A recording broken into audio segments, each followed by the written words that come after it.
TV조선 취재 기자들이 전하는 뉴스의 중심, 보도본부 한나인, 저는 신효섭입니다. 가상화폐 의혹으로 물의를 일으킨 민주당 김남국 의원이 어제 오전 갑자기 탈당했습니다. 김 의원이 결백을 입증해 보이겠다면서 자청한 당 차원의 진상조사가 끝나지도 않았는데 이런 결정을 하자 민주당 안에선 최악의 반쇄신 행각이다, 이런 비판까지 나왔습니다. 여권과 다른 야당에서는 국민 기만, 탈당이 아닌 도망이라고 했습니다.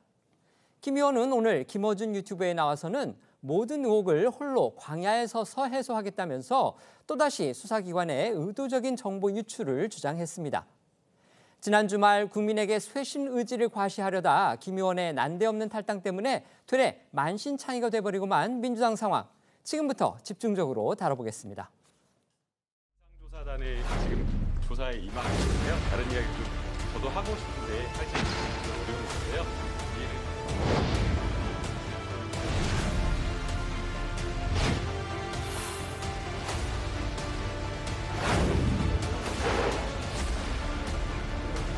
요청 자료가 제출되지는 않은 상황에서 본인이 탈당 의사를 밝힌 상황이기 때문에 탈당으로 인해서 약속 중단이 되는 거죠. 그렇죠. 예.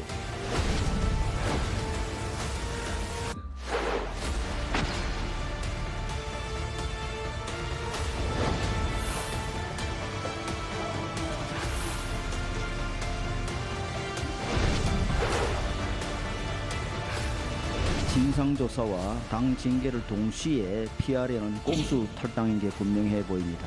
매우 무책임한 탈당이라고 생각하고 엄청 화나 있습니다. 저는.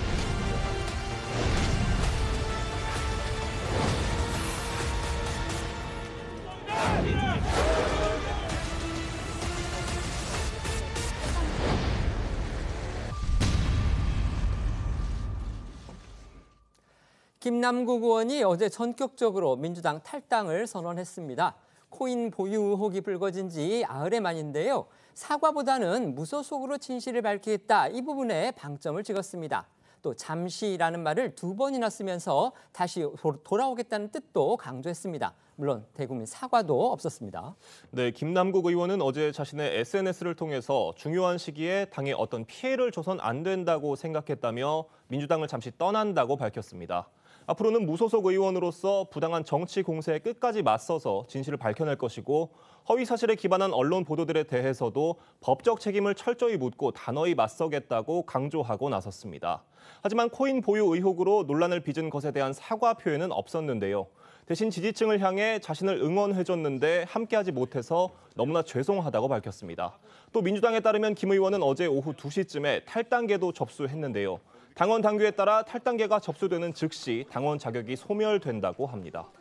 김 의원은 이번 사건이 터진 다음에 이제 제대로 기자들을 만나서 언론 앞에 서가지고서 회견이나 이런 걸 가진 적이 한 번도 없습니다. 어제 이 탈당 의견도 자기 SNS에 그냥 글을 올린 겁니다. 그러면서 허위 사실에 기반한 언론 보도, 이렇게 지적을 했습니다. 도대체 어떤 것이 허위 사실인지 그 언론 앞에서 자신이 주장하고 지적한 적도 한 번도 없었습니다. 어쨌든 김 의원 자신의 지역구에서 이렇게 탈당 의사를 언급을 하면서 총선에 나오지 않을 가능성, 그것도 밝혔다고 합니다. 이런 보도가 어쨌든 나온 겁니다.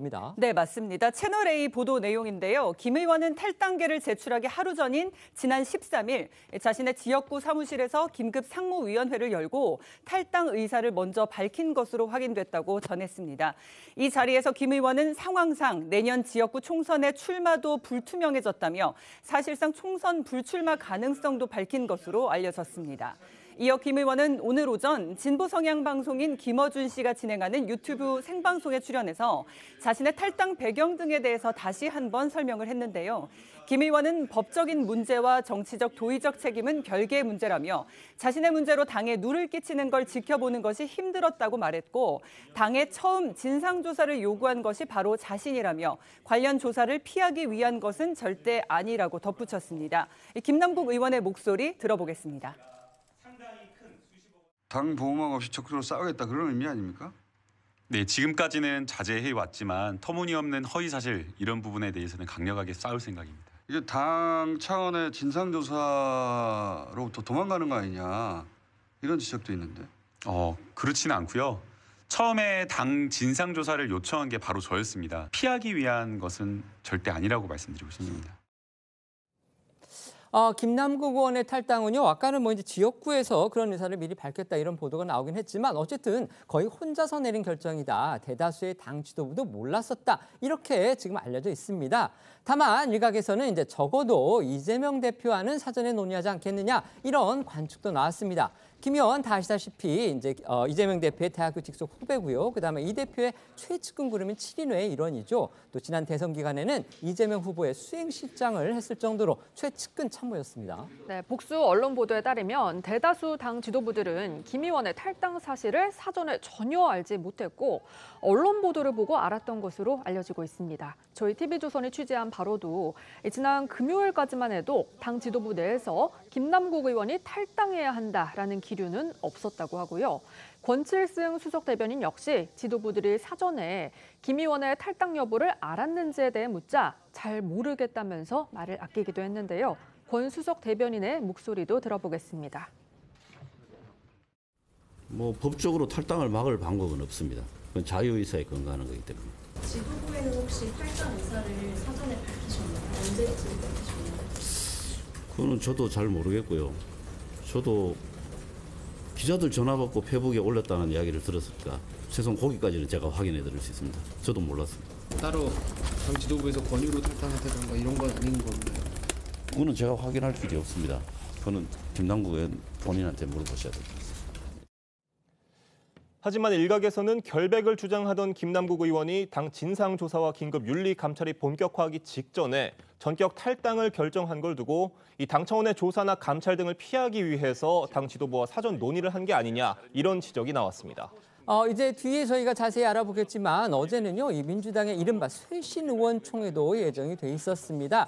물론 이제 주 현안은 지난번 돈봉투 사건을 계기로 한 당 차원의 쇄신 방안 논의였는데 어쨌든 지금 당장 불거져 있는 안건이 김남국 의원 건이기 때문에 이게 결국 최대 핵심 의제가 될 것이다. 이런 사실 예상이 많았었죠. 그런데 김남국 의원 당사자는요, 이 의총을 2시간에 남기고서 탈당을 한 겁니다. 결국 이런 상황을 두고서도 지금 비슷한 지적이 나오고 있는 거죠. 네, 김남국 의원은 아시다시피 이재명 대표의 최측근으로 꼽히는 데다가 이 대표는 어제 쇄신 의총에서 김남국 의원의 탈당을 인정하는 듯한 발언을 하고 허리 숙여 대국민 사과까지 했습니다. 때문에 이런 부분들을 미뤄볼 때 이 대표와 김 의원이 탈당 여부에 대해 사전에 논의했을 가능성이 있다는 관측이 나왔습니다. 어제 의총서 나온 이재명 대표 목소리도 들어보겠습니다. 조금 전에 더불어민주당의 국회의원이었던 김남국 의원께서 책임을 지는 차원에서 탈당한 것 같습니다. 더불어민주당을 대표해서 진심으로 사과드린다는 말씀을 드리려고 합니다. 우리 국민들께 또 실망을 드린 점에 대해서는 입이 10개라도 할 말이 없을 것입니다. 김남국 의원 당에 부담을 주지 않기 위해 탈당을 했다 이렇게 주장을 했고요. 이재명 대표는 보신 것처럼 이제 허리까지 숙이면서 사과를 했습니다. 하지만 민주당은 오히려 더 혼란에 빠진 그런 분위기입니다. 어제 오후부터 심야까지 이루어진 의총에서도 김남국 의원은 물론이고 이 대표 등 당 지도부를 향한 비판이 쏟아졌다고 합니다. 네, 어제 의총 자유토론의 첫 발언자로 나선 비명계 박용진 의원은 김남국 의원이 당 차원의 진상조사가 진행되고 있는 도중에 무책임하게 탈당해버리면서 당을 더 궁지에 내몰았다고 비판한 것으로 알려졌습니다. 또 당 지도부의 늑장 대응으로 민주당이 다 죽게 생겼다는 비판도 터져 나왔다는데요. 일부 의원들은 이 대표가 이 자리에 있어서는 문제 해결이 안 된다며 이 대표가 결단을 해야 이런 문제에 대한 단호한 처리도 가능하고 국민들의 불신도 해결할 수 있다며 사실상 이 대표 재신임 요구도 한 것으로 알려졌습니다. 아까 보신 것처럼 이재명 대표도 이제 의원 자격으로 또 대표 자격으로 의원총회에 참석했는데 그 면전에서 이렇게 재신 요구까지 나온 겁니다. 네, 특히 의총서 김남국 의원과 이재명 대표에 대한 질타가 반복되자 일부 친명계 의원들은 이렇게 하나씩 다 쳐내면 윤석열 정권과 싸울 때 누가 앞장서겠냐며 불쾌감을 드러내기도 했다고 합니다. 그러자 비명계 서른 의원이 이 대표가 당대표직을 내려놓아야 한다며 직격탄을 날렸고 한때 회의장이 술렁이기도 한 것으로 전해졌는데요. 이재명 대표는 본인을 향해 쏟아지는 입장 표명 요구에도 의총 내내 침묵한 것으로 알려졌습니다. 어제 의총은요, 이제 언론인들이 거기에 동석하지 않고 이 비공개로 진행이 됐습니다. 하지만 이제 회의 초반에는요, 비명계를 중심으로 해서 회의 공개하자 이런 요구가 또 터져 나왔다고 합니다. 네, 어제 의총은 이 대표 등의 모두 발언이 끝난 이후 비공개로 진행이 됐는데요. 서른 의원 등이 국민에게 정말 쇄신하는 모습을 보이기 위해서는 공개 진행을 해야 한다라고 요구하고 나서 한때 혼란이 일기도 했습니다. 영상으로 보겠습니다. 정말로 쇄신하고 우리 당의 위기를 어떻게 대처하는지에 대해서 저는 공개 의총을 하는 게 옳다고 봅니다. 우리가 뭐 이걸 숨길 이유가 있겠습니까? 그래서 저는 뭐 공개 의총 할 것을 제안드립니다. 반대합니다. 네, 찬성합니다. 감사합니다. 원래 의총은요, 공개가 원칙이었습니다. 옛날에는 다 공개했습니다. 비공개를 안 했습니다. 공개를 해야 국민의 대표로서 하는 얘기가 책임이 있고 그게 나아가게 되면은 당내 분란도 적어진다. 저는 그런 주장을 했습니다. 오늘이야말로 그걸 보여줄 때라고 생각합니다. 일단 비공개 보고를 받으시고 다음 의총부터는 제가 사전에 의원님들의 동의를 얻어서 가능하면 공개 의총이 되도록 하겠다 이렇게 말씀을 드리겠습니다. 네, 이처럼 박용진 의원을 비롯해서 비명계 중진인 서른, 신동근 의원 등이 주로 김남국 의원과 이재명 대표를 향해 신랄한 비판을 이어가면서 일각에서는 민주당 내 당내 계파 갈등 다시 재점화하는 거 아니냐 이런 관측도 나오고 있습니다. 어쨌든 당 지도부는 어제 의원총회가 끝난 다음에 당 쇄신 방안 등을 담은 이제 결의문을 발표를 했습니다.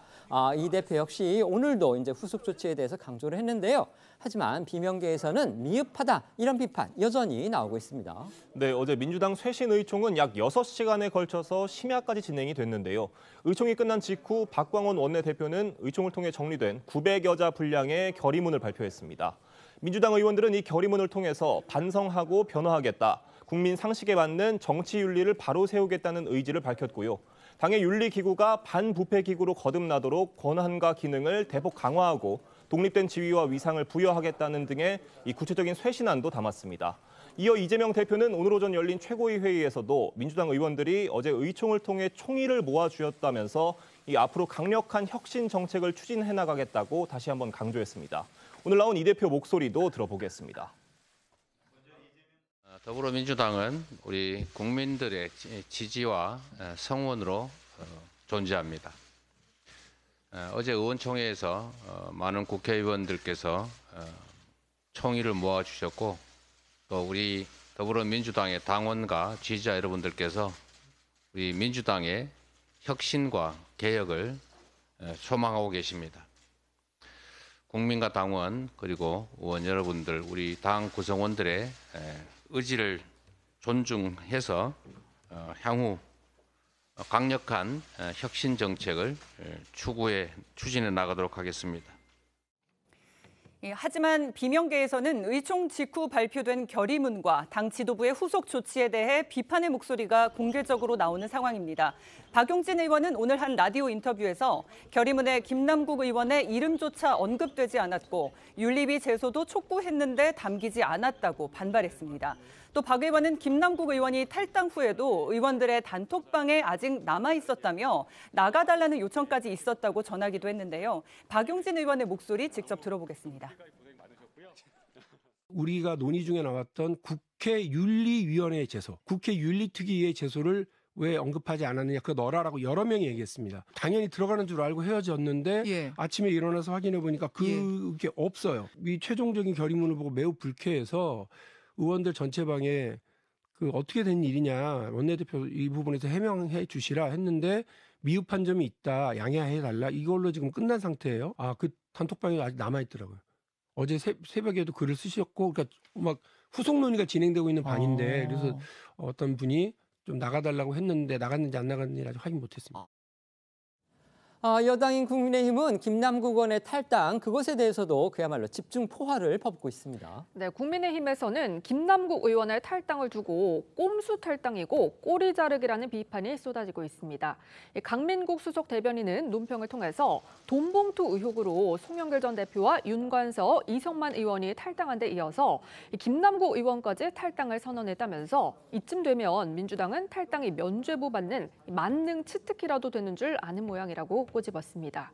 이어 오늘도 김기현 대표 등은 김남국 의원이 탈당이 아닌 의원직 사퇴를 해야 한다고 목소리를 높였는데요. 김 의원이 사퇴를 하지 않고 버티면 의원직을 박탈해야 한다는 주장까지 나왔습니다. 오늘 나온 국민의힘 목소리도 이어서 들어보겠습니다. 민주당 김남국 의원은 국회의원직을 사퇴해야 마땅합니다. 조국 전 장관, 이재명 대표로 대변되는 민주당의 내로남불 DNA가 하나도 달라진 것이 없습니다.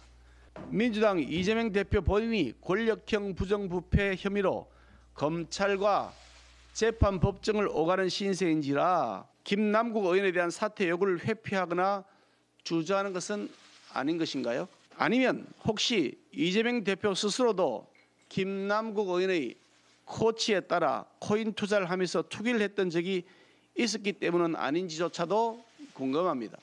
지금까지 드러난 정황만으로도 김남국 의원을 국회의원직에서 제명할 사유는 차고 넘치는 것 아닙니까? 이재명 대표는 본인의 최측근 김남국 의원의 코인 투잡을 알았습니까? 몰랐습니까? 이어 국민의힘은 당내 태스크포스를 꾸려서 김남국 의원의 거액 코인 보유와 투자 관련 의혹을 조사할 계획입니다. 어제 김남국 의원이 탈당 의사를 밝힌 그 글의 내용 두고서 상당히 논란이 많은데요. 이제 그 중에 하나가 바로 이 부분입니다. 잠시 떠난다 이렇게 표현을 한 겁니다. 이게 또 2번이나 나온다고 하는데 이렇게 논란이 가라앉으면 다시 복당하겠다는 뜻 아니냐 이런 지금 비판과 지적이 나오고 있는 겁니다. 네, 말씀하신 대로 김남국 의원은 탈당 선언문에서 민주당을 잠시 떠난다 이 표현을 2번이나 사용했는데요. 여론이 악화됐을 때 소나기 피하기 식으로 탈당을 했다가 여론이 잦아들면 다시 복당하겠다는 의도라는 해석이 나왔습니다. 일각에서는 민주당이 과거에도 이런 식으로 문제 인사들을 출당이나 탈당 조치했다가 논란이 가라앉으면 슬그머니 복당시키기를 반복했다는 비판도 나왔는데요. 실제로 지난 2020년 재산 축소 신고 논란으로 출당 조치됐던 이 김홍걸 의원이 현재 복당을 진행 중이고 지난 2021년 부동산 투기 의혹으로 윤미향, 양이원영 의원이 출당됐는데 4개월 뒤에는 양이원영 의원은 복당했습니다. 또 저희도 전해드린 대로 검수완박법 강행 처리 과정에서 탈당했던 민영배 의원도 최근 복당을 한 상황이고요. 이 돈봉투 의혹으로 탈당한 송영길 전 대표와 윤관석, 이성만 의원 역시 명예회복 뒤에 복당 의지를 밝힌 바 있습니다. 이처럼 탈당과 복당 행위 이 자체가요 무소속 의원 또는 이제 교섭단체에 속하지 않은 소수 정당 의원들에게는 모욕이다 이런 비판도 나왔습니다. 네, 원내 1석의 소수 정당 소속인 조정훈 시대전환 의원의 말입니다. 조 의원은 오늘 한 라디오 인터뷰에서 김남국 의원의 탈당은 자성이 아니라 도망이라면서 무소속 정치인들과 교섭단체에 속하지 않은 정치인들, 소수 정당 정치인에 대한 모욕이라고 목소리를 높였습니다. 김남국 의원의 탈당을 자성이라고 보는 사람은 아무도 없다 생각합니다. 네. 한 줄로 정의하면 김남국 의원의 탈당은 도망이다 이렇게 생각합니다. 뻑하면 탈당한 다음에 의정활동하는 가운데 민주당 편을 들지 않는 의원이 하나도 없습니다. 네. 이렇게 뻑하면 탈당해서 법적인 당의 진상조사를 모면하는 이런 행위로 삼고 있다. 저는 무소속 정치인들 또는 교섭단체에 속하지 않은 정치인들, 소수정당 정치인에 대한 모욕이다. 그런 생각을 합니다. 하지만 민주당의 주류죠. 이른바 친명계를 중심으로 해서는요. 여전히 김남국 의원을 두둔하는 목소리가 또 적지 않게 나오고 있습니다. 네, 그렇습니다. 친명계 장경태 최고위원은 오늘 한 라디오 인터뷰에서 김남국 의원의 탈당 결정은 최고 수준의 결단이라고 평가하고 나섰습니다. 또 장 최고위원은 민형배 의원의 복당만 봐도 탈당 후 1년 이내에 복당하는 것이 어렵다며 총선이 1년도 남지 않은 상황에서 김남국 의원이 탈당을 결정한 것에 의미를 부여했는데요. 장 최고위원의 목소리도 들어보겠습니다. 일단 탈당 같은 경우는 국민의힘이야 탈당했다가 조용히 숨어서 복당 많이 하시지만 저희는 민영배 의원 그건 잘 아실 겁니다. 민주당에서는 탈당은 정치적 최고 수준의 결단이고요. 또 1년 이내에 복당이 상당히 어렵습니다. 특히 행정적 절차뿐만 아니라 여러 정치적 절차와 특히 이번에 김남국 의원님 같은 경우는 어찌되면 총선 지금 1년이 남지 않지 않았습니까? 그렇기 때문에 아마 그 이상 제가 말씀드리지 않아도 정말 최고 수준의 결단이라고 말씀드릴 수 있겠습니다. 장경태 최고위는 민영배 의원의 예를 들어서 민주당에서 이 복당하는 게 굉장히 어렵다 이렇게 얘기를 했지만요. 아시다시피 민영배 의원 건의 경우에는 당시에 검수완박법에 그 헌법재판소 결정이 있었고 거기에서 여당 등에서 이 민영배 의원의 이른바 위장 탈당 논란을 집중적으로 문제를 했기 때문에 그걸 의식해서 민주당이 탈당을 미뤄온 거다. 이런 해석도 많았습니다. 그렇기 때문에 장 최고위원의 저 주장은 좀 검증해볼 여지가 있는 듯합니다. 어쨌든 이 김남국 의원이 어제 전격적으로 이 탈당을 한 것을 둘러싸고서 지금 정치권의 후폭풍이 큽니다. 이 부분에 대해서 두 패널께서는 어떻게 보시는지 한번 여쭤보겠습니다. 일단 민주당 안에서 도대체 어떻게 보고 있을까요? 이 사안을. 근데 이미 보도된 대로 어제 의총에서 여러 의원들이 문제 제기를 했습니다. 이게 과연 책임을 지는 모습이냐에 대한 문제가 많고요. 가장 중요한 것은 지금 진상조사가 이제 시작되는 시점입니다. 그리고 알려진 바에 의하면 진상조사를 위한 충분한 자료는 아직 제출되지 않은 것으로 보여지고요. 그러면 이제 이 과정에서 이제 탈당을 함으로써 당이 진상을 조사하고 그에 대해서 책임을 묻는 과정에 좀 어려움이 도래하지 않느냐. 과연 이러한 절차를 갖고 국민들이 납득할 수 있겠느냐는 문제 제기가 많이 나왔죠. 근데 어쨌든 과거와 사례는 좀 다른 부분이 있습니다. 그래서 어제 의총에서도 추가적인 조사를 진행을 할 것이고 그에 대해서 책임이 있다면 징계하는 어떤 원칙을 세우겠다는 입장을 밝힌 바가 있습니다. 어쨌든 당에서는 계속적인 진상조사를 할 것이고 그거에 대한 김남국 의원의 자료 요청은 할 것으로 보이고요. 확보된 자료에 의해서 어느 정도 징계 사유에 해당되는 부분이 있다고 하면 당규에 의한 처리 절차가 있습니다. 아마 당은 철저하게 이제 국민들이 이런 상황을 지금 김남국 의원 탈당으로 끝날 사안이 아니라는 거 분명히 인식하고 있기 때문에 국민들이 납득할 만한 조치를 어떻게 취해야 될지 이런 부분을 좀 많이 고민하고 있습니다. 네, 말씀해 주십시오. 이게 과거에 그 탈당이라고 하면 대략 정치인들의 탈당의 역사를 제가 한번 이렇게 쭉 살펴보니까 한 5가지로 나눌 수가 있더라고요. 보통 이제 뭐 국회의원 총선거 이런 걸 앞두고 공천에서 탈락해서 탈당해서 무소속 출마하는 경우 이런 게 아마 지금 시청자분들께서 생각하시는 가장 많이 보는 탈당의 모습인 거고 두 번째는 일종의 새로운 비전을 갖고 이제 당을 창당하는 거죠. 탈당해서 당을 창당하는 거. 옛날에 85년인가요? 그 신민당을 창당한다든지 그 김대중 전 대통령이 통일민주당을 탈당하고 나서 평화민주당을 창당한다든지 뭐 이런 경우가 해당이 되겠죠. 그리고 나서 이제 정치적 중립을 위해서 탈당하는 경우가 있습니다. 대통령이나 국회의장들이 되게 뭐 좀 해당이 되고 그리고 또 하나 경우가 이제 의원 꺼주기 일종의 정치적 거래를 통해서 상대당의 뭐 의원들을 보내주고 이래서 교섭단체를 만들어 준다든지 이런 식의 이제 정치적 거래를 통한 탈당 이런 것들이 조금씩 있어 왔었는데 이 최근의 탈당은 이 어떤 이 해당 의원에 대해서 의혹이 제기되거나 여러 가지 그랬을 때 그것을 일종의 좀 피하는 책임을 회피하는 그런 수단으로 탈당을 하는 이런 경우가 점점 좀 늘어나는 것 아닌가 하는 생각이 듭니다. 이건 이제 개인적으로는 어쨌든 뭐 당과 당원에 대해서 책임진다라고 이번에 김남국 의원도 얘기를 했지만 그것이 과연 맞는 것인가 하는 생각이 들고 당 입장에서 봤을 때 특히나 정당이라는 것이 이 책임 정치를 하는 집단 아닙니까? 그런 것을 통해서 국민들로부터 평가를 받고 국민의 신뢰를 얻어서 집권으로 나아가고 이것이 이제 정당의 모습인데 지금 이렇게 해당 의원들이 여러 가지 의혹에 휩싸였을 때 그냥 탈당을 해서 나가버리면 사실 이 정당에서 제대로 책임을 다하지 못하는 그런 상황이 될 수가 있는 거죠. 이번에 지금 민주당도 탈당을 했지만 다시 계속해서 뭐 조사를 해서 징계를 하겠다라고 얘기를 했는데 탈당하지 않았을 때에도 김남국 의원이 뭐 자료 제출 등을 안 해서 조사에 어려움이 있었다라고 얘기를 했는데 이 탈당한 마당이기 때문에 과연 얼마나 이게 실효성 있게 진행이 될지 의문입니다. 하지만 민주당 입장에서는 지금이라도 좀 철저하게 탈당을 했더라도 조사를 해서 책임 있는 정당의 모습을 보여주는 것이 옳다 이렇게 생각합니다. 어제 오전입니다. 김남국 의원 탈당 소식 알려진 게 아침 한 10시 좀 넘어서였던 것으로 저희가 기억을 하는데 그렇게 되니까 당장 이제 언론 등에서 제기하는 의문이 그거였습니다. 아니 그러면 지금 자체적으로 민주당이 진상조사도 하고 있고 또 김남국 의원이 이제 상임위 도중에 이런 코인 거래를 한 것으로 그렇게 드러나니까 이재명 대표가 지시를 했죠. 이거 윤리감찰을 해라. 그렇다면 과연 진상조사하고 윤리감찰은 어떻게 되는 것이냐? 하는 것이냐? 마는 것이냐? 아니면 도중에 그만두는 것이냐? 이런 여러 가지 그런 의혹과 의문들이 나왔던 겁니다. 그렇다면 과연 민주당은 이것에 대해서 어떤 입장을 취했는지 그런데 의총 전에는 중단될 수밖에 없다 이런 식의 입장이었는데 의총이 끝나고 나니까 다시 하겠다 이런 식으로 지금 나온 겁니다. 그 부분도 한번 알아보시죠. 네, 어제 김남국 의원의 탈당이 알려진 직후 이 민주당에서는 당 차원의 진상조사와 윤리감찰이 중단될 수밖에 없다는 목소리가 나왔는데요. 하지만 쇄신 의총에서 이에 대한 강한 비판이 쏟아지자 당 지도부는 추가 조사를 계속 이어가기로 입장을 바꿨습니다. 김남국 의원 탈당 직후 나온 권칠승 수석 대변인 목소리, 그리고 쇄신 의총 이후 나온 박광훈 원내대표 목소리 이어서 듣겠습니다. 탈당으로 인해서 이제 앞으로 중단이 되는 그렇죠. 예.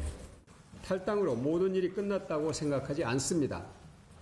추가 조사가 필요한 부분에 대한 조사를 진행하겠습니다. 엄정한 조사 후 징계하는 원칙을 확립하겠습니다. 김남국 의원님에 대한 조사를 이어가겠다고 하셨는데 탈당을 하셨으니까 앞으로 만약 협조를 안 하신다면 현실적인 어려움이 있어서 본인의 그런 의지나 조사를 확인한 상태인지 이미 확보된 자료를 통해서나 또는 다른 방법으로 조사할 수 있다. 그러니까 완벽한 조사는 애초부터 한계가 있겠지만 최대한 저희들이 노력하겠다 그런 말씀을 드리는 겁니다. 하지만 김남국 의원이 당내 진상조사단에 핵심 자료를 제출하지 않고 탈당한 것으로 드러나면서 추가 조사를 진행하더라도 이 실효성이 있겠냐 이런 지적도 나오고 있습니다. 어제 의원총회에서요, 이 진상조사단과 앞서 구성돼서 활동하던 그 조사단입니다. 이 조사단이 지금까지의 진행된 조사 결과를 또 발표를 했다고 합니다. 그런데 김남국 의원으로부터 이 제출받지 못한 핵심 자료가 상당하다 이렇게 보고한 것으로 또 알려졌습니다. 네, 이소영 원내대변인은 어제 의총 중간 브리핑에서 김남국 의원이 자료 중 일부는 제출했지만 일부는 시간 관계와 여러 상황 때문에 제출하지 못한 상태에서 이 탈당 의사를 밝혔다고 설명했고요. 모든 자료가 제출되지 않은 상황에서 본인이 탈당 의사를 밝힌 만큼 이 조사에 한계가 있을 수밖에 없다고 부연 설명했습니다. 이 원내대변인 목소리도 들어보겠습니다. 조사단이 꽤 방대한 자료를 제출을 요구했는데 그중에 일부는 제출이 되고 일부는 시간 관계와 여러 가지 상황 때문에 제출이 되지 못한 상태에서 본인이 탈당 의사를 밝힌 상황입니다. 조사단이 오늘 발표한 조사의 내용이 한계가 있을 수밖에 없었던 상황이었다는 점을 먼저 말씀드립니다. 제출 요청된 자료 중에 아직 제출받지 못한 부분들이 상당히 존재했는데 그 중에는 이용 거래소, 전자지갑, 거래 코인 종목, 수익 등 이런 거래 현황과 관련해서는 조사단이 관련된 요청 자료를 제출받지 못한 상황이었다라고 하는 점을 말씀을 드리겠습니다. 이 같은 자료 미제출 논란에 대해서요, 김남국 의원 오늘 입장을 또 내놨죠. 네, 김남국 의원은 앞서 전해드린 대로 오늘 김어준 씨의 유튜브 생방송에 출연을 했는데요. 김 의원은 이미 대부분의 자료는 제출을 한 상황이고 거래 내역의 경우 모두 다 취합하는데 물리적으로 많은 시간이 걸릴 수밖에 없다 이렇게 설명을 했습니다. 김 의원의 목소리 들어보겠습니다. 네, 이미 대부분 다 제출을 했고요. 거래 내역을 제출하지 않았다라는 그런 기사가 나오더라고요.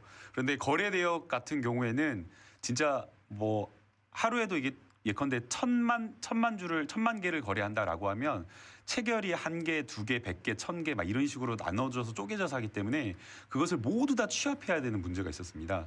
그래서 금요일 날 그것을 해당 거래소에 통계를 내서 좀 달라고 했는데 그거는 시스템상으로 불가능하다라는 답변을 받았고 저희가 의원실에서 거의 뭐 사흘 내내 매달려서 통계를 내도 물리적으로 모든 거래 내역을 취합하기에는 쉽지 않은 상황이었습니다.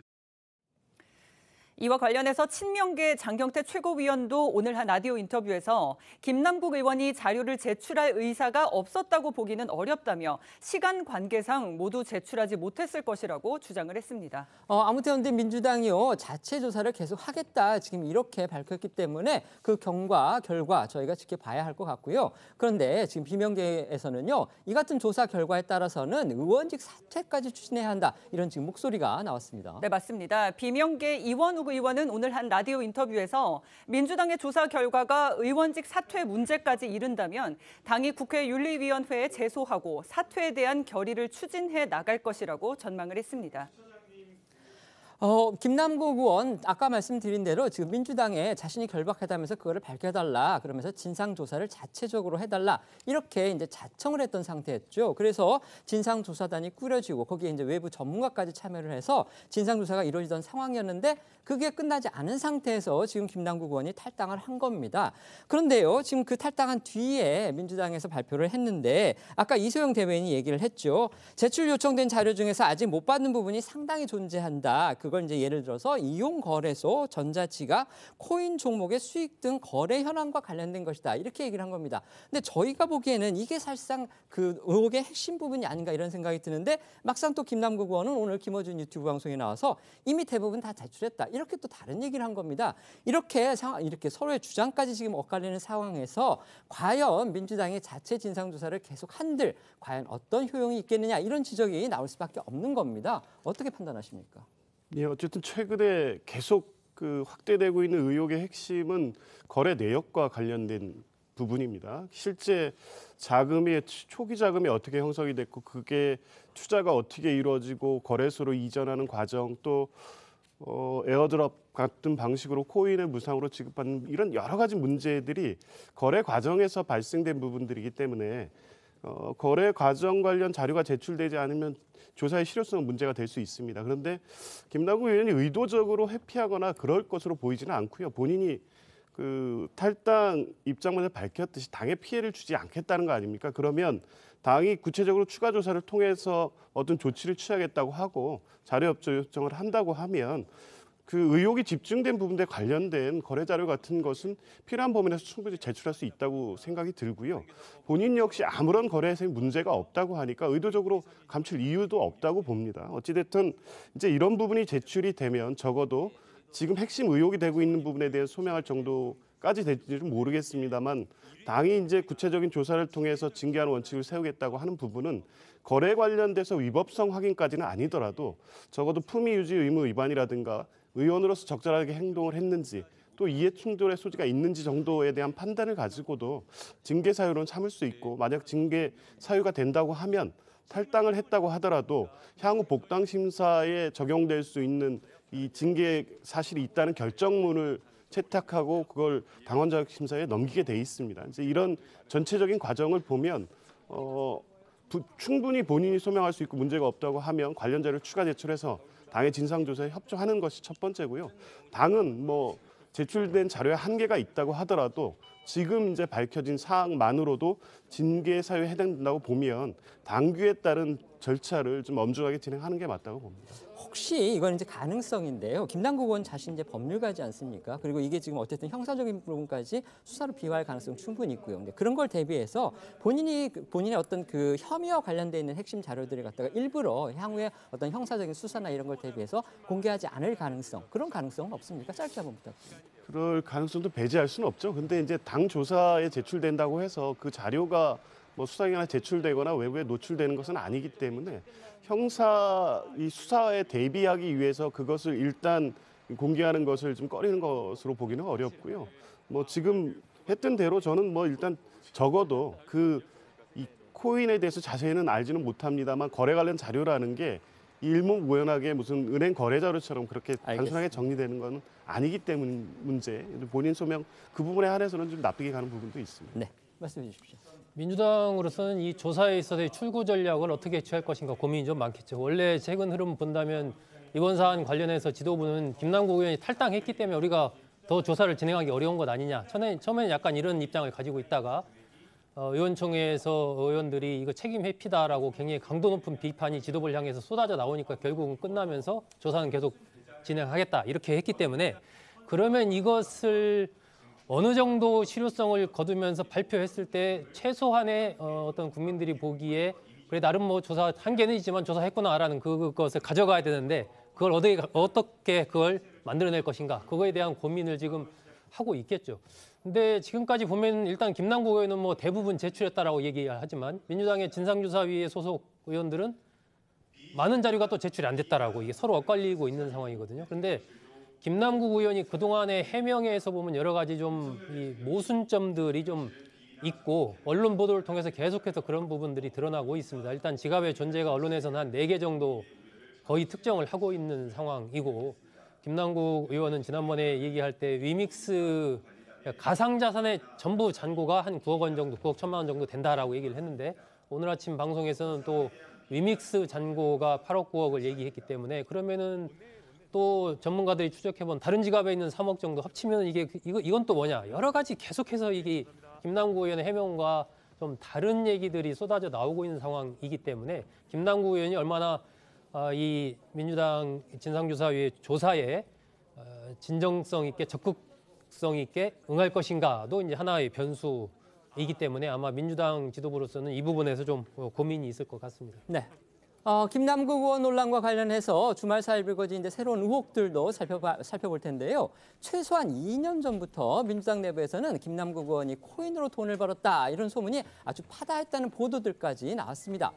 이게 맞다면 이른바 이제 그들만의 리그에서 문제를 서로 감싸주고 덮어줬던 건 아니냐 이런 의문이 들 수밖에 없습니다. 네, 보도된 내용들을 보면 민주당 내에선 이미 수년 전부터 김남국 의원이 가상화폐로 거액을 벌었다는 얘기가 공공연하게 알려진 걸로 보입니다. 때문에 민주당 내에서도 김 의원의 가상화폐 투자를 당이 알고도 방치한 거다 이런 지적이 나오는 것으로 전해지는데요. 2년 전 국회 청문회장에서 민주당 의원들의 대화 내용부터 들어보겠습니다. 금이 지금 없어? 금이 지금 뭐 저 이거 7만 8천 원. 언니 뭐 해야지 장가가 아니고 맞아. 남구경은 절대 남구경은 근데 진짜 나도 저는 이제 2억 먹었으나 남구경 10억 넘게 세상 말고 아니 그 비트코인 코인으로 벌었어. 네, 들으신 것처럼 지난 2021년 8월 국가인권위원장 인사청문회 자리에서 민주당 의원들은 휴식 시간에 재산에 관한 얘기를 나눴고요. 장경태 의원이 남구기영이 최고라면서 김 의원이 비트코인으로 돈을 벌어서 10억 원이 넘는 재산이 있다라고 말을 합니다.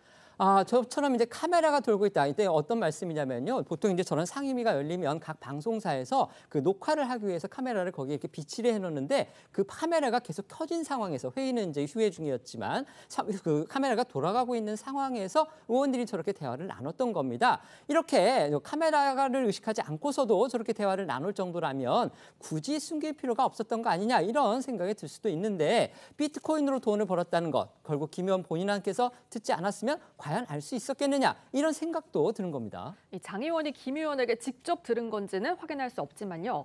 JTBC에 각자 재산 신고를 한 내역에 대해 얘기하던 거라면서 김 의원이 실제로 가상화폐로 얼마를 벌었는지는 몰랐다고 해명한 것으로 전해집니다. 또 오늘 오전 한 라디오에 출연해서는 당시 김 의원이 코인으로 돈을 벌었다는 건 정치부 기자들도 대부분 알고 있었던 정보라고 주장을 했는데요.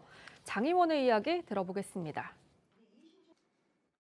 일단 저희가 딱 2개 정보밖에 없었습니다. 네, 재산 신고가 10억이 넘었다. 네. 그래서 어떻게 벌었냐 했더니 뭐 주식이나 코인으로 벌었다더라. 뭐 이 정도의 2가지 정보고요. 뭐 재산 신고는 고위공직자 모두가 다 공개되어 있기 때문에 전 국민이 알 수 있는 사안이고요.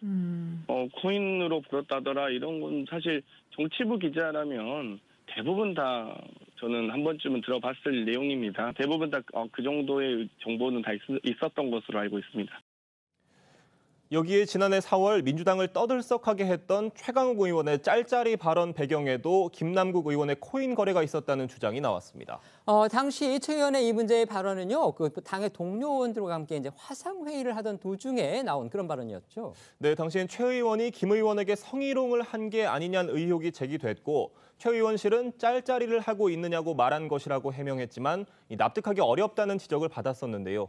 이와 관련해서 오마이뉴스 손병관 기자가 지난 12일 자신의 SNS에 작년 8월 25일 최 의원과 인터뷰한 내용을 공개했고 당시 인터뷰에서 최 의원이 짤짤이라는 발언이 김남국 의원의 코인을 표현한 것이라고 말한 것으로 전해졌습니다. 손 기자의 주장에 따르면 당시 최 의원은 온라인 회의에서 김남국 의원이 얼굴을 비추지 않았고 그 순간 마침 코인 생각이 났다면서 코인이라고 얘기했어야 하는데 자신도 옛날 사람이어서 짤짤이라고 표현했던 거라고 설명했다고 합니다.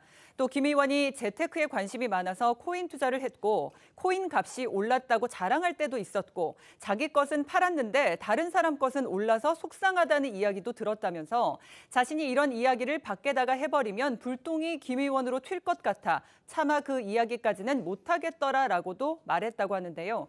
최 의원이 짤짤이 발언이 논란이 됐던 지난해 4월은 김 의원이 위믹스를 팔고 신생 코인을 사던 때이기도 했습니다. 여기서 하나 주목할 만한 부분은요. 이제 김남국 의원 본인은 물론이고요. 김 의원의 코인 투자를 알고 있었던 것으로 그렇게 보이는 장경태, 최강욱 의원 모두 친명계 중심의 강경소장파 모임인 철험회 소속이라는 겁니다. 네, 때문에 일각에서는 공정사회를 외치는 철험회가 김 의원 코인 의혹은 못 본 채 하는 것 같다라는 말이 나오고 있고요. 오늘 오전 국민의힘에서는 이재명 대표는 물론 철험회 멤버들의 가상화폐 거래도 밝혀야 한다는 주장이 나왔는데요. 김병민 최고위원의 이야기 들어보겠습니다. 상황이 이쯤 되니 김남국발 코인 게이트가 김남국 의원 하나의 문제가 아니겠구나라는 의구심이 강하게 됩니다.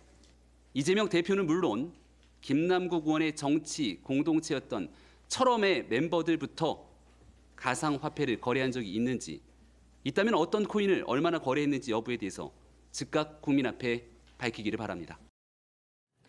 뿐만 아니라 민주당 내에서도 김 의원이 주축인 당내 강선 초선 의원 모임 철험회 해체를 요구하는 목소리가 다시 높아지는 상황입니다. 민주당 박지원 전 비대위원장은 어제 자신의 SNS를 통해서 철험회를 해체하고 김남국 의원을 비롯해 팬덤에 기승하며 국민의 목소리를 대변하지 않는 의원들의 정치적 퇴장이 필요하다면서 이것이 민주당 개혁의 첫걸음이 될 거라고 했고요. 한 재선 의원도 조선일보를 통해서 철험회의 노선과 행태에 대해 의원들 사이에 끓어오르던 불만이 한계에 다다르고 있다, 이렇게 말한 것으로도 전해지는데요. 하지만 이런 당내 지적에도 장경태 의원은 오늘 오전 라디오 인터뷰를 통해서 철험회는 개파 모임이 아닌 연구 모임이라면서 오히려 정파를 가지거나 정치적 노선을 가진 이런 모임들이 더욱 활성화돼야 한다고 주장했습니다. 여러 언론 보도들을 통해서 철험회를 비롯해서요, 민주당에서 여러 의원들이 이제 김남국 의원의 이 코인 투자를 이미 알고 있었던 그런 정황들이 드러나고 있습니다. 그런데 공교롭게 또 이들 의원들이 지금 이번 의혹이 터진 뒤에 김 의원을 이제 옹호하거나 감싸는 또 그런 행태도 보이고 있습니다. 이 상황 어떻게 봐야 될까요? 글쎄요, 시점상 그 시점에서의 코인 거래를 알았다고 하더라도 지금 제기되는 의혹 수준의 어떤 문제가 있다고 인식하지는 못했던 것으로 보이고요. 어쨌든 코인 거래 자체가 불법은 아니니까 이런 대화를 그냥 자연스럽게 나눈 것으로 보입니다.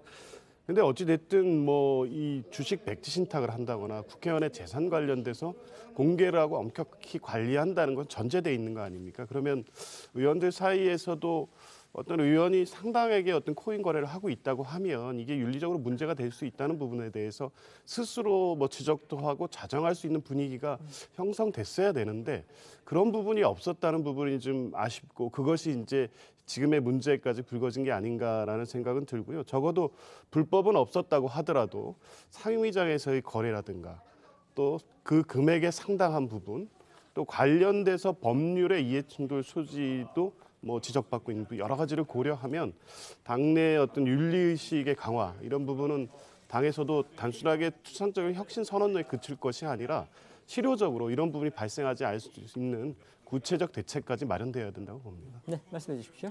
아까 기자가 읽었던 지난해 4월 최강욱 의원의 발언을 보면 이 최강욱 의원은 어느 정도 김남국 의원의 이 코인 투자가 좀 적절치 않다, 부적절한 행동이다라고 생각을 했던 것으로 판단이 됩니다. 일단 김 의원이 재테크에 관심이 많았고 코인이 올랐다 또 내렸다 하면서 속상해할 때도 있었고 이런 것을 자신이 밖에다 얘기하면 불똥이 김 의원한테 튈 것 같아서 얘기를 하지 않았다라는 부분은 그렇게 이제 판단할 수 있는 근거가 되는데 최강욱 의원이 그러면 김남국 의원한테 예를 들어 야 그거 코인 투자하고 국회의원이 그러면 되겠냐 그거 하지 마라 이렇게 얘기를 했는데도 김남국 의원이 계속 했던 것인지 아니면 그냥 최강욱 의원이 속으로만 그렇게 생각했던 것인지 알 수는 없는데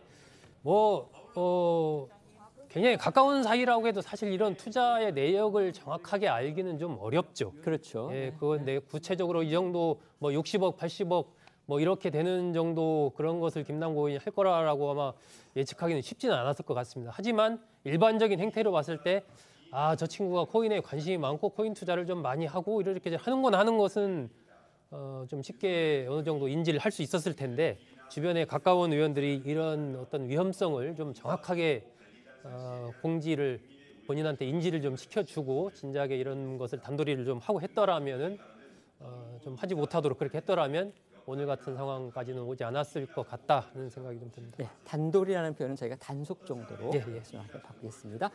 김남국 의원이 그간 거래를 했다는 코인의 종류 그리고 거래 횟수도 지금 점점 늘어나고 있는데요. 특히 이른바 이제 잡코인으로 불리는 신생 코인들의 투자를 많이 했고요. 또 김 의원이 사고 나면 급등을 하는 또 그런 일들까지 많았다고 합니다. 네, 조선일보 등 보도에 따르면 김 의원이 작년 2월부터 위믹스 코인을 팔고 신생 코인들을 잇따라 산 것으로 전해집니다.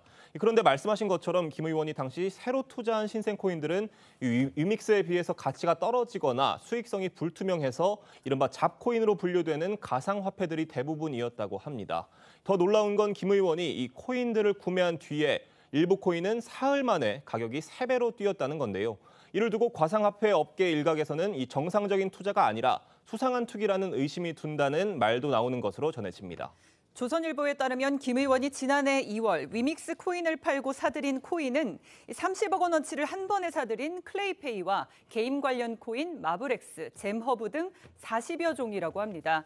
특히 김 의원은 지난해 2월 16일 국내 스타트업 메타콩즈가 발행한 가상화폐 메콩코인 5만 7천여 개를 매수하기도 했는데 이는 앞서 보유하고 있던 위믹스 7만여 개를 팔아서 산 것으로 당시 개당 6,500원 수준이었던 메콩코인 가격을 감안하면 약 3억 7천만 원어치라고 하고요. 이 메콩코인은 김 의원의 첫 매수 시점부터 꾸준히 가격이 오르더니 3일 뒤인 2월 19일에는 최고가 19,500원을 찍었습니다. 김 의원이 수익을 거뒀느냐 말았느냐 이것과는 별개로 어쨌든지 간에 김 의원이 이 메콩코인이라는 걸 사고서 사흘 만에 3배가 급등을 한 겁니다. 네, 이렇게 가격이 3배로 급등한 당일 김 의원이 메콩코인 8천여 개를 바로 매도한 정황도 드러났다고 하는데요. 이후 김 의원은 지난해 6월까지 80여 차례에 걸쳐 메콩코인을 사고 팔기를 되풀이한 것으로 전해집니다. 또 김 의원이 작년 4월 21일부터 5월 초까지 2만여 개를 산 마블엑스는요. 5월 4일 갑자기 60% 넘게 급등을 하기도 했습니다. 김 의원은 평균 5만 원씩에 샀지만 최고가가 6만 8천 원까지 오른 건데요. 김 의원은 이후 여러 차례 나눠 마블엑스를 매도한 것으로 전해집니다. 이런 보도들이 이어지면서 여론은 더욱 악화하고 있는데요. 지난주 국민의힘에서 나온 목소리 들어보겠습니다. 진짜 이 사람 투자의 신인가라는 생각이 들 정도예요. 생각을 해보세요. 모 대기업의 그 주식도 언론 보도에 따르면 가장 쌀 때 사서 가장 비쌀 때 무렵에 팔았단 말이에요. 그럼 이제 김남국 의원이 경제 흐름을 정확하게 읽어내는 초천재 플러스 그 매도 시점에 화끈하게 매도하는 상남자 이 두 가지 조합이 합쳐진 투자의 신이라는 소리거든요. 예. 근데 저는 그 가능성보다는 이해 충돌로 내부 정보를 이용했을 가능성이 더 높다고 봅니다. 개인적으로는. 의외로 투자를 잘하는. 그렇죠. 의외가 이 정도는 완전 불세출의 투자의 신이라니까요. 이 정도면. 물론 김남국 의원이 이제 이 같은 투자 행위 또는 어쨌든 거래로 해서 실제 얼마나 수익을 얻었는지 아니면 혹시 또 잃었는지 이 최종적으로 확인된 거는 아직 없습니다. 모두 이제 김남국 의원 것으로 추정되는 이 지갑을 토대로 해서 언론 그리고 관련 그 커뮤니티 등에서 이렇게 추적해서 보도하고 있다는 점 저희가 다시 한번 말씀을 드리겠습니다. 그런가 하면요. 김 의원은 지난주 논란이 됐던 이 상임위 회의 도중에 코인 거래를 한 거 이 부분은 사실이라고 인정을 했습니다. 그런데 그것에 대해서 내놓은 해명이 또 다른 논란을 또 불러오고 있습니다. 네, 한동훈 장관의 인사청문회와 헬로윈 참사 논의가 진행되던 법사위 도중에도 코인 거래를 했던 정황에 대해 이 김남국 의원은 당 조사단에 이 상임위 회의 도중 잠깐 나와서 국회의원 휴게실이나 화장실에서 코인 거래를 했다고 밝힌 것으로 전해졌습니다. 또한 오늘 오전엔 김어준 씨의 유튜브 방송에 출연해서 이 부분을 공개적으로 인정하고 직접 사과를 했는데요. 다만 김 의원은 당시 거래 금액이 몇천 원 정도의 소액이라고 했습니다. 들어보겠습니다. 상임위 시간 내냐, 시간 외냐 이걸 떠나서 너무나 제가 잘못한 일이라고 생각이 됩니다. 두말할 여지 없이 반성하고 깊이 성찰하고 있습니다. 너무 소액이어서 이제 정확하게 기억을 못 하고 있고 액수가 이 정도 되면 얼마나 되는 거예요? 몇천 원 정도 수준입니다. 네. 이 납득이 잘 안 가는데. 기억은 나십니까? 저도 이제 기억이 나지 않고요. 그래서 이제 아까 이 과연 그 몇천 원을 거래하기 위해서 그 시간에 그렇게 했다라는 건가 저도 조금은 기억이 안 나기 때문에 이해가 안 되는데요. 이해가 안 되지만 그럼에도 기록이 남아 있어. 불구하고 그 시간이냐 그 시간 아니냐 상관없이 저는 이것은 저의 잘못된 행동이라고 휴식 생각합니다. 시간이냐 아니냐. 어쨌든 상임위 시간이었느냐 아니었느냐 이런 걸 떠나서 잘못한 일이다. 하지만 너무 소액이라서 기억이 잘 안 난다. 이렇게 지금 김남국 의원이 해명을 했는데 이걸 과연 진정한 반성이나 또는 사과로 볼지는 결국 국민들께서 판단하실 것으로 그렇게 보입니다. 김 의원 그러면서 이제 오늘도요 정치 공세다 이런 주장 또 했죠. 네, 김 의원은 이번 코인 의혹이 윤석열 정부의 실정을 덮기 위해 수사기관 등이 의도적으로 흘린 것이라고 주장을 했습니다. 지난해부터 수사해서 이미 2차례 영장이 기각됐음에도 5월 연휴를 앞두고 이 이슈가 터진 것이 의심스럽다는 건데요. 김 의원의 목소리 조금 더 들어보시죠. 그래서 지금 이 시기에 이렇게 터트린 이유를 곰곰이 생각해 보면 결국에는 지금 윤석열 정부가 하고 있는 여러 가지 실정들을 전부 다 이 이슈로 덮어버리기 위해서 의도적으로 수사기관에서 또는 국가기관 어디에서 이것을 흘린 것이 아닌가라는 생각을 의심을 하게 됩니다. 제가 시작이지 끝이 아닐 거라는 생각이 있습니다. 만약 이런 폭발적인 이슈를 총선 전에 터트릴 수도 있었을 텐데 굳이 먼저 한참 1년 전에 터트렸다라고 한다면 또 다른 무엇인가를 가지고 있는 것 아니냐라는 순차 그런 생각을 할 수밖에 없는 거죠.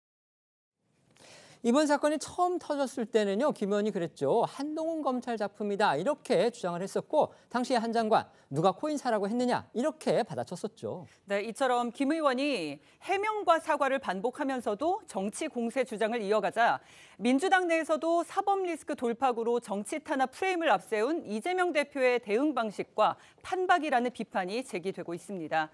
문화일보에 따르면 비명계로 분류되는 한 의원은 초록은 동색이라는 말이 떠오른다며 의정 활동 중에 코인을 매매하는 활동이 정치 탄압인가라고 꼬집은 것으로도 전해졌습니다. 하지만 이런 가운데서도 민주당 일부 지지자들은 김 의원을 응원하면서 후원 인증 릴레이를 펼치고 있습니다. 최근 김 의원 지지자들 중 일부가 김 의원을 응원하자면서 김 의원에게 정치 후원금을 보내고 인증 사진을 올리는 릴레이 챌린지 참여를 독려하고 나섰고요. 실제로 일부 지지자들이 후원 인증을 하고 있는 건데요. 조선일보에 따르면 한 지지자는 김 의원 후원회에 3만 원을 보낸 송금 완료 내역을 캡처해 올리면서 김 의원 후원회 계좌번호 그리고 정치 후원금 세액공제 혜택 등이 안내된 김 의원의 공식 블로그 링크를 덧붙였고요. 다른 지지자들은 해당 트윗을 공유하면서 후원 인증 사진을 게재했습니다.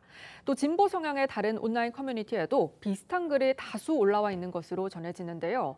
다만 일각에서는 어차피 후원해도 코인 자금으로 쓸 거라거나 수십억 자산가에게 너무 적은 돈을 후원한 거 아니냐 이런 비판 글도 올라온 것으로 전해집니다. 관련해 과거 지지자들에게 후원금 모금을 호소했던 김 의원의 목소리도 다시 들어보겠습니다. 라면을 뭐 매일 먹을 수 없잖아요. 매일 라면만 먹어요. 네. 라면하고 만두하고 이렇게 먹은 지 거의 한 7, 8년 된 거예요. 전혀 화제가 될 줄 몰랐고요. 크리스마스를 앞둔 위트 있는 글과 함께 후원금을 부탁드렸는데요. 그 글을 보고 웃으시면 후원금을 주셔야 됩니다. 김남국 네. 후원금 다 찼어요? 한참 모자랍니다. 얼마나 모자라요? 상당히 모자랍니다. 일단 의원님께서 1,000만 원만 쏴주십시오. 어떻게? 김 의원 지금 현재 검찰 수사 진행 중인 것으로 그렇게 알려졌는데 경찰 수사도 받게 됐다고 합니다.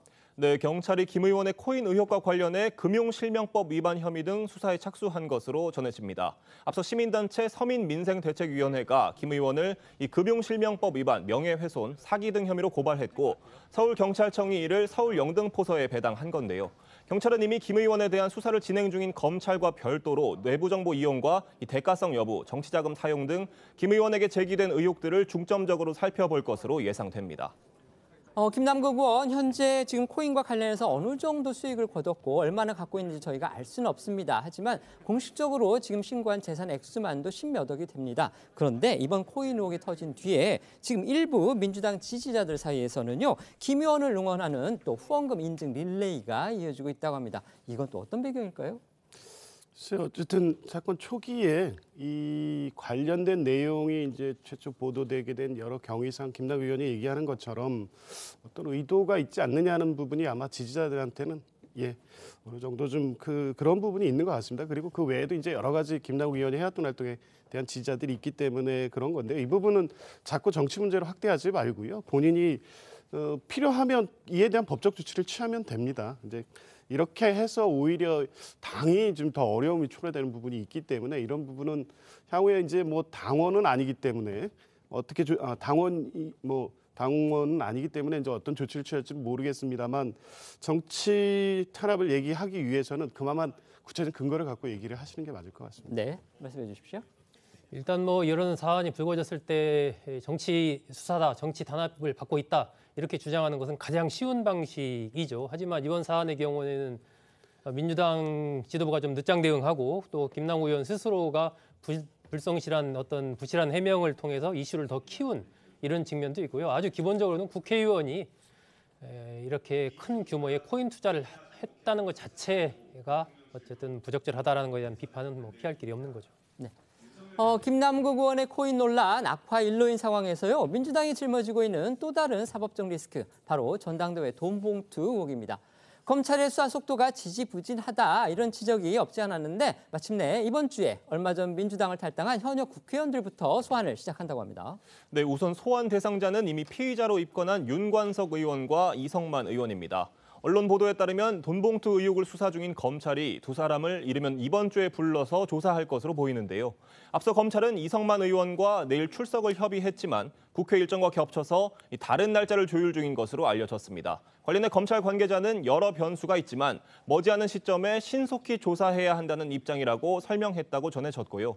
이에 따라 두 의원의 출석 일자는 늦어도 이번 주를 넘기지는 않을 것이라는 관측입니다. 두 의원은요 이미 한 달여 전에 압수수색을 당한 그런 상황이죠. 네, 검찰은 지난달 돈봉투 살포 의혹을 포착하고 두 의원의 사무실과 자택 등 20여 곳을 대대적으로 압수수색했습니다. 우선 검찰은 윤관석 의원이 민주당 전당대회를 앞두고 송영길 당시 당대표 후보의 지지세를 유지하기 위해서 강내구 전 수자원공사 감사를 통해 자금을 마련하도록 했다고 보고 있습니다.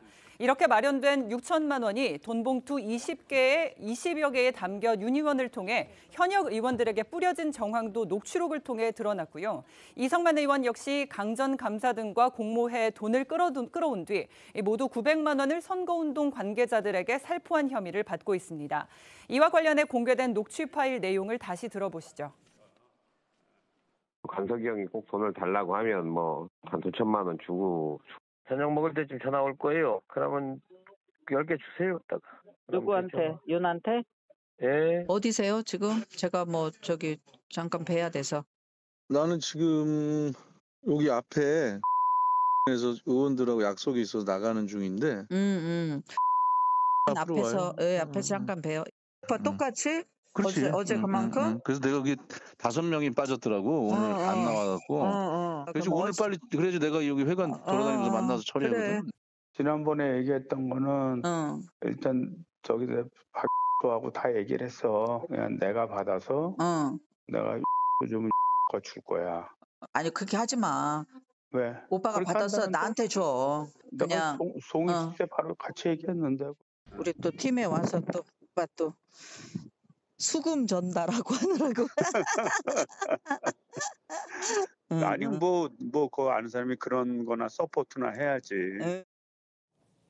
이번 검찰 수사의 정점 역시 송영길 전 대표의 소환 조사가 되겠죠. 송 전 대표 소환은 이제 당장은 이루어지지 않을 것으로 그렇게 전망이 되는데 하지만 검찰 송 전 대표의 이 증거인멸 의혹을 아주 상세히 들여다보고 있는 것으로 알려졌습니다. 네, 다들 알고 계시다시피 송 전 대표는 지난해 12월 프랑스에 간 뒤에 기존에 사용하던 휴대전화를 폐기했고 이 돈봉투 의혹 수사가 본격화한 지난달에는 이 초기화된 휴대전화를 제출했습니다. 이를 두고 증거인멸 논란이 일고 있는 건데요. 다만 송 전 대표 측은 이른바 깡통폰 제출, 이 후원 조직 PC 교체 정황 등에 대해서 방어권이라고 주장하고 있습니다. 관련 목소리 듣고 오겠습니다. 먹사연에서 이제 하드디스크를 교체한 정황도 나왔는데 여기에 대해서도 한 말씀. 그런 문제는 다 법정과 검찰에서 대응해 가겠습니다. 검찰이 수사권이 있으면 저희는 방어권이 있는 것입니다. 대한민국 검찰을 어떻게 믿을 수가 있습니까? 하지만 검찰의 판단은 다릅니다. 이 검찰 관계자는 수사를 앞두고 주요한 증거를 삭제한 건 이 방어권 보장의 차원을 넘어서 증거 인멸에 해당한다고 주장을 하면서 폐기 경위를 들여다보겠다고 했습니다. 법조계에선 송 전 대표의 행위가 앞서 휴대전화를 초기화해서 제출하고 공범들과 말맞추기를 한 혐의 등으로 구속된 강래구 전 감사의 경우와 유사하다는 의견도 나옵니다. 또 송 전 대표의 외곽 후원 조직인 이 먹고 사는 문제 연구소 일부 컴퓨터의 하드디스크가 포맷되거나 교체된 것도 송 전 대표에게 불리한 정황으로 거론됩니다. 검찰이 민주당을 탈당한 두 현역 의원의 소환을 결정한 것으로 그렇게 전해졌습니다. 그런데 그중 한 명인 이상만 의원이요. 검찰이 출두를 요청한 날에 국회 상임위 일정 때문에 나가기 힘들다. 이렇게 거부했다는 보도가 나왔습니다. 일반 국민 입장에서는 이게 또 국회의원의 또 다른 특권 아니면 특혜가 아니냐 이런 생각이 들 수도 있을 것 같은데 이런 일 자주 있습니까? 그럼 특별한 사유가 있는 때에는 변호인이 검사 측과 협의를 해서 일정 조율을 하는 건 있기 때문에요. 이걸 국회의원의 특권 이렇게까지 보기는 어려울 것 같고요. 또 지금까지 뭐 압수수색도 있었고 수사 자체를 거부하거나 이런 상황은 아니기 때문에 뭐 특별한 이유 또 뭐 상임이라는 이유 때문에 검사와 변호인과 협의가 있었던 것 같습니다. 알겠습니다. 아예 안 나가겠다 뭐 그런 건 아니니까요. 적절하게 조사 조율을 좀 할 걸로 보이고 원래대로라면 내일이랑 18일 이성만 의원, 윤관석 의원을 이렇게 하려고 했는데 이성만 의원이 행안위 참석을 이유로 좀 미뤄달라 다시 잡자 뭐 이래서 윤관석 의원 조사 시점도 좀 늦춰질 수도 있거든요. 그래서 원래는 이번 주에 두 의원에 대한 조사가 이루어질 것이다라는 관측이 많았는데 조금 좀 미뤄지는 그런 가능성도 좀 있어 보입니다. 네. 지금부터는 오늘 하루 놓치면 안 될 핫한 뉴스를 모아 전해드리는 어쩌다 이런 일이 코너로 이어가겠습니다.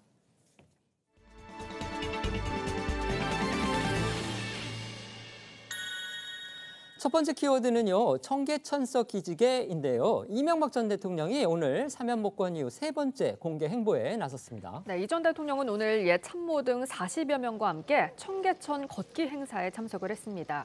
이 전 대통령은 오전 10시 청계광장에서 출발해서 성동구 마장동 신답철교까지 5.8km 코스를 걸으면서 산책 중간중간 셀카를 요청하는 시민들과 사진을 찍기도 했고요. 청계천에서 쉬고 있는 시민들과 환담을 나누면서 오랜만에 청계천 나들이를 즐기는 모습이었습니다. 또 공개 행보에 나선 배경을 묻는 기자들의 질문엔 총선에 대해 관심이 없다고 선을 그었지만 최근 전국에 대해선 어려울 때니까 힘을 모아줘야 하며 대통령이 일할 수 있게 만들어야 한다고 강조했고요. 윤석열 대통령을 용기 있는 사람이라고 칭하면서 한일 정상회담 등 외교에 대해서 역사적으로 윤석열 대통령이 잘하시는 거다라고 평가하기도 했습니다. 이 전 대통령 목소리 들어보겠습니다. 저기 지금 공원하는데 참여했던 공무원들이 매년 모인다고 작년에 모인다고 했어. 초청할게. 내가 그때 그 시절 생각하면서 내가 나는 총선에다 열심히 했고 나는 이제 나라가 잘 됐으면 좋겠다. 앞서 두 차례의 그 공개 행보와는 다르게 오늘은 이제 정치적으로 좀 의미가 있을 수 있는 그런 발언을 한 겁니다. 다음 총선에는 관심이 없다. 대통령에게 힘을 모아줘야 된다. 바로 이겁니다. 네, 총선을 1년 앞둔 시점에서 현 여권에 나름 지분이 있고 특히 과거 참모들이 대거 이번 정부에 참여하고 있는 이 전 대통령의 행보에 관심이 쏠릴 수밖에 없는 상황인데요. 일단은 총선에 관심이 없다는 말로 정치 활동을 재개한 것이라는 해석에는 선을 그었지만 이 대통령이 일할 수 있게 만들어야 한다는 말로 여당에 힘을 실어준 것 아니냐는 분석도 나옵니다. 앞서 이 전 대통령은 사면 복권 이후 첫 공식 일정으로 택했던 지난 3월 천안함 용사 묘역 참배 당시에 방명록에 이 자유의 전선에 헌신한 정신을 기리며 대한민국의 국가 번영과 안보를 지키기 위한 기도를 드리겠다라고 메시지를 남겼고요. 이 두 번째 공식 일정이었던 지난달 유인촌 전 문화체육관광부 장관 주연의 연극 파우스트 관람 때도 기자들이 윤석열 대통령의 방미 성과에 대해 묻자 기대된다, 잘 될 것이라고만 짧게 답한 바 있습니다. 이명박 전 대통령이 이 세 번째 공개 행보로 청계천을 선택한 거 이것에 의미를 두는 시선도 있습니다. 청계천 복원 사업은 다시다시피 서울시장 재임 시절의 대표적인 성과로 꼽힙니다. 결국 대권으로 가는 큰 발판이 됐다 이런 평가도 있습니다. 네, 맞습니다. 청계천은 이 전 대통령이 서울시장 재임 당시 복원하면서 서울의 대표적인 명소로 자리 잡았는데요. 이 전 대통령이 서울시장을 거쳐 대통령 자리에 오르는데 상당한 영향을 준 대표적인 성과라는 평가 평가를 받고 있습니다. 이 전 대통령은 대선 당시 마지막 유세도 청계천 광장에서 했고요. 지난 2007년 대통령에 당선된 직후에도 청계천을 찾은 것으로 유명한데 이뿐 아니라 대통령 재임 당시에도 종종 청계천을 찾았고 퇴임 후에도 매년 청계천을 방문해 산책을 즐겼습니다. 하지만 지난 2018년부터 다스 횡령과 삼성 뇌물수수 등 혐의로 구속과 석방을 반복하면서 청계천을 찾지 못했었는데 과거 청계천을 방문했던 이 전 대통령의 모습 보시죠. 긴 여정에서 오늘 마지막 밤을 청계천에서 보내고 있습니다, 여러분. 밝은 빛이 맑은 머리 가리고는 새로운 지역으로 바뀌었습니다, 여러분. 세계 어떤 불경기 속에서도 우리는 앞으로 나아갈 수가 있습니다, 여러분. 그래, 오래간만에 청계천 걷는 거예요. 날씨도 좋고. 안녕하세요. 수고하세요. 네. 많이 들어오셨네. 좋았어. 여기가 진짜 옛날에도 스토리도 많이 이야기할 수 있고. 옛날에 고가도로가 있고. 그러니까. 네. 원래 요게 옛날 자리예요. 여기 한 500년 정도. 이 전 대통령은 오늘 청계천 산책을 하면서 청계천이 전국적으로나 세계적으로 많은 대도시에 영향을 줬다고 강조하기도 했는데요. 또 취재진에게 역사적으로 평가받아야 하는데 나를 찍지 말고 이런 거, 청계천 시설물을 찍어달라 이렇게 요청해서 눈길을 끌기도 했습니다. 앞으로 4대강 방문도 예정 중인 것으로 그렇게 또 알려졌습니다. 네, 이 전 대통령은 재임 시절에 추진했던 4대강 방문에도 강한 의지를 보이고 있는 것으로 알려졌는데요. 재임 당시 4대강 사업의 일환으로 강줄기를 따라가는 이 자전거길을 만들었는데 자전거를 타는 행사 등에 참석하는 것을 검토 중인 것으로 전해졌습니다. 오늘 청계천 산책 중에도 이 4대강과 관련한 언급이 있었는데요.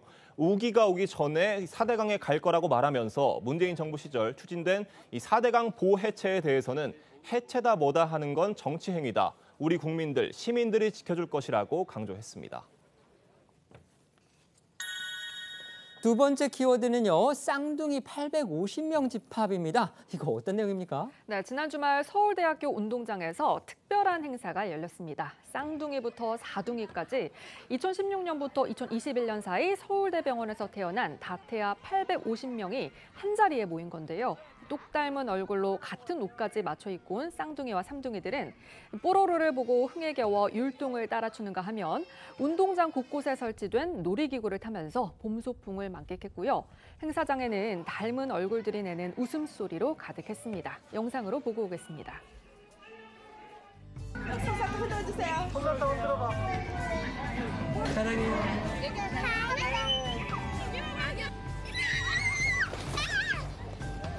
얘들아, 너네 생일이 언제야? 6월 3일. 좀 생일 똑같은 날 태어났거든? 네. 진짜 세상을 다 가진 것처럼 행복하고요. 점점 커가는 거 보는 게 삶에 정말 큰 낙인 것 같아요. 어떻게 850명이나 되는 아이들, 그것도 쌍둥이, 삼둥이들을 한자리에 모을 수 있었는지 그게 또 궁금합니다. 이날 행사는 다태아 출산 권위자로 손꼽히는 이 서울대병원 전종관 산부인과 교수가 기획했다고 합니다. 이 전 교수는 세계에서 새쌍둥이분만을 가장 많이 집도한 의사이자 850여 명의 다태아들을 직접 받아낸 장본인이기도 한데요. 전 교수는 지난 2016년부터 이 다태아 출산 산모를 추적 관찰하는 동일 집단 연구를 진행 중인데 그 연구에 등록된 가족들을 처음으로 한 곳에 모은 겁니다. 이 전 교수는 다태아들이 다 같이 얼굴을 보고 모여서 노는 자리를 마련해주고 싶어서 이런 행사를 마련하게 됐다고 전했는데요. 전종관 교수 목소리도 들어보시죠. 조산을 하거나 해서 고생을 많이 한 아이들도 사실 오늘 많이 왔습니다. 그런데도 오늘 뭐 23주 6일에 낳는데도 이렇게 잘 뛰어다닌다 그러거나 아니면 410g으로 낳는데도 이렇게 건강하게 잘 지내고 있다든지 이런 애들을 직접 보면서 하여튼 제가 앞으로도 더 열심히 해야 되겠구나 하는 다짐을 합니다. 정 교수님은 2년 전이죠. 국내에서 34년 만에 태어난 5쌍둥이 분만 수술을 집도했던 큰 분으로 또 유명합니다. 네, 그렇습니다. 5쌍둥이는 세계적으로도 드문 사례인데요. 2년 전 육군 대위 부부가 5쌍둥이를 낳아서 화제가 됐었죠.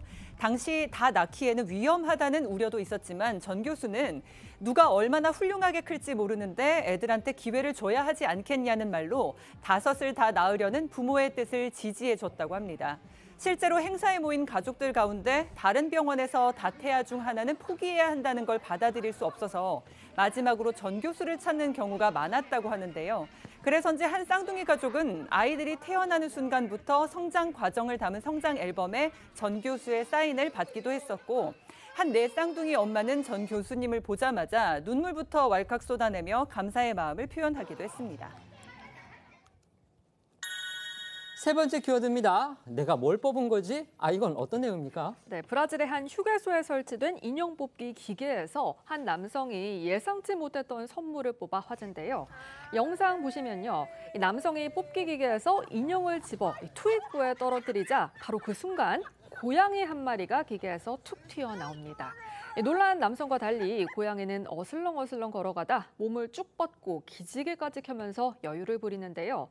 고양이를 보고 환하게 웃으면서 안아올린 이 남성, 살아있는 고양이를 뽑은 사람이 또 있겠나. 지금까지 인형 뽑기 하면서 받은 최고의 선물이다. 이렇게 만족감을 드러냈다고 합니다. 궁금한 건 이 고양이가 도대체 어떻게 저렇게 뽑기 기계 속에서 그 순간에 딱 튀어나오느냐, 바로 이거죠. 네, 그런데 아마도 인형이 나오는 이 통로에서 고양이가 잠을 자다가 남성이 뽑은 코끼리 인형이 떨어지니까 잠에서 깨 밖으로 나온 것으로 보이는데요. 이 깜찍한 고양이의 이름은 가필드라고 합니다.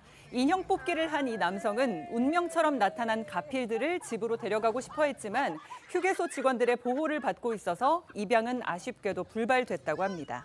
고양이들은 원래 이 좁은 곳을 좋아한다고 합니다. 그렇다 보니까 이렇게 의외의 장소에서 튀어나와가지고 깜짝 놀라게 하는 일들 종종 있다고 하죠. 네, 대표적인 게 차량 내부에 길고양이들이 들어가는 경우인데요. 특히 날씨가 쌀쌀해지면 시동이 막 꺼진 타이어 위나 차량 아래에서 자다가 엔진 하부를 타고 엔진룸까지 들어가는 일들이 생기곤 합니다.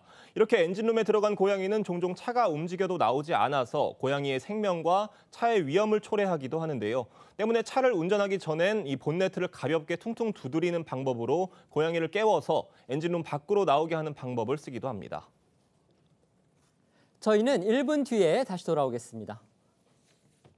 오늘 준비한 소식은 여기까지입니다. 저희는 내일 오후 1시에 더 핫한 소식으로 찾아뵙겠습니다.